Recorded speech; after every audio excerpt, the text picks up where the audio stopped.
శివదుర్గ జ్యోతిష్యాలయం ఆర్థిక ఉద్యోగ కుటుంబ మరే ఇతర సమస్యలకైనా పరిష్కారం చూపబడను. పరిష్కారం కోసం ఈ నంబర్ని సంప్రదించండి. కరీంనగర్ ఎంపీ బీజేపీ జాతీయ ప్రధాన కార్యదర్శి రైతు దీక్ష చేపడుతున్నారు. ప్రస్తుతం మనం కరీంనగర్ లోక్సభ ఎంపీ కార్యాలయం వద్ద ఉన్నాము. ప్రస్తుతం అంతా కూడా వివిధ ప్రాంతాల నుంచి లోక్సభ వ్యాప్తంగా ఉన్నటువంటి రైతులందరూ కూడా పెద్ద ఎత్తున తరలి వస్తున్నారు. ముందుగా వాళ్ళు అధికారులకి విజ్ఞప్తి చేశారు, కలెక్టరేట్ ఎదుట రైతు దీక్ష చేయడానికి అనుమతించమని చెప్పి. అయితే రైతు దీక్ష చేయడానికి కలెక్టరేట్ ఎదుట ఎన్నికల కోడ్ ఉండడం వల్ల అనుమతి నిరాకరించారు. దాంతో శాంతియుతమైనటువంటి వాతావరణంలో కరీంనగర్ లోక్సభ కార్యాలయంలోనే చేస్తామని చెప్పేసి అష్యూరెన్స్ ఇవ్వడం జరిగింది. దీనిలో భాగంగానే ఖచ్చితంగా రాష్ట్ర ప్రభుత్వం అధికారంలోకి వచ్చినాక వెంటనే డిసెంబర్ 9నే అమలు చేస్తాం. 2 లక్షల రూపాయల రుణమాఫీ చేస్తాము, రైతు భరోసా 15,000 అందజేస్తాము, కౌలు రైతులకు సైతం 12,000 ఇస్తాము, ఫసల్ బీమా ఇస్తాము అని చెప్పి ఇచ్చినటువంటి హామీలు ఏవి కూడా నెరవేర్తలేవు అనేటువంటి ప్రధానమైనటువంటి డిమాండ్తో రైతుల యొక్క పంట పొలాలన్నీ ఎండిపోతున్నాయి.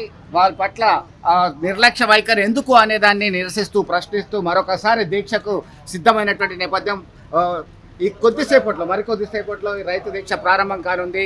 2 గంటల వరకు ఈ రైతు దీక్ష కొనసాగుతుంది. ఇది మనం చూస్తున్నాం. అంతా కూడా ఏర్పాట్లకు సిద్ధమైనటువంటి పరిస్థితి. వివిధ ప్రాంతాల నుంచి ఇప్పుడిప్పుడే తరలి వస్తున్నటువంటి పరిస్థితి అయితే గమనిస్తున్నాం. మనము ఇక్కడ అబ్జర్వ్ చేస్తే కనబడుతుంది. రైతు దీక్షకు సంబంధించి ప్రశ్నిస్తున్న కరీంనగర్ కౌలు రైతులకు రైతు భరోసా, కళ్ళబొల్లి ముచ్చట్లేనా, రైతు భరోసా రాధాయిక ప్రశ్నిస్తున్న తెలంగాణ అంటూ ఆ ఫ్లెక్సీ ఏర్పాటు చేయడం, కరెంటు కోతలు ఆగేటప్పుడు, రుణమాఫీ చేసేటప్పుడు, మద్దతు ధరకు బోనస్ ఇచ్చేది ఎన్నడూ అంటూ ఆ ఫ్లెక్సీ మనకి ఆకట్టుకునేలా ఏర్పాటు చేయడం జరిగింది. మొత్తం మీద దీనికి సంబంధించినటువంటి రైతు దీక్ష ద్వారా రాష్ట్ర ప్రభుత్వం మీద ఒక ప్రెషర్ బిల్డప్ చేసి రైతులకు ఇచ్చినటువంటి హామీలు నెరవేర్చేందుకు మేము ముందుకు వస్తాము. గతంలో సైతం అనేక దీక్షలు చేపట్టాము. దీక్షలు కొత్త కాదు.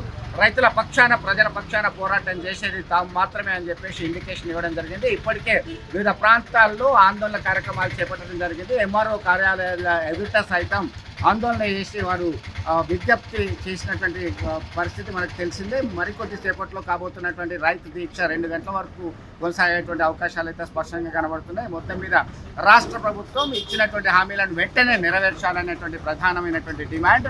రైతులను ఆదుకోవాలి, పంట పొలాలు ఎండిపోకుండా చూడాలనేటువంటి ప్రధానమైనటువంటి ఉద్దేశంతో ముందుకు వస్తున్నటువంటి పరిస్థితి. మరొక వైపు ఇదంతా కూడా ఎన్నికల దీక్ష అని చెప్పేసి ఇటు అధికార పక్ష నేతలు విమర్శిస్తున్నటువంటి పరిస్థితి మనం స్పష్టంగా గమనించవచ్చు. అయితే రైతుల పక్షాన మేము పోరాటం చేస్తున్నాం కాబట్టి ఇది రైతులకి ప్రేమతోనే, రైతులను ఆదుకునేటువంటి ముఖ్యమైన ఉద్దేశంతో మాత్రమే అని చెప్పేసి భారతీయ జనతా పార్టీ కార్యకర్తలు, నేతలు స్పష్టం చేసినటువంటి పరిస్థితి గమనించవచ్చు. ఇది ఇక్కడ తాజా అప్డేట్. మరిన్ని వీడియోస్ కోసం ఛానల్ ని సబ్స్క్రైబ్ చేయండి. లేటెస్ట్ అప్డేట్స్ కోసం వాట్సాప్ ఛానల్ ని ఫాలో చేయండి. అండ్ లింక్ డిస్క్రిప్షన్ లో ఉంది.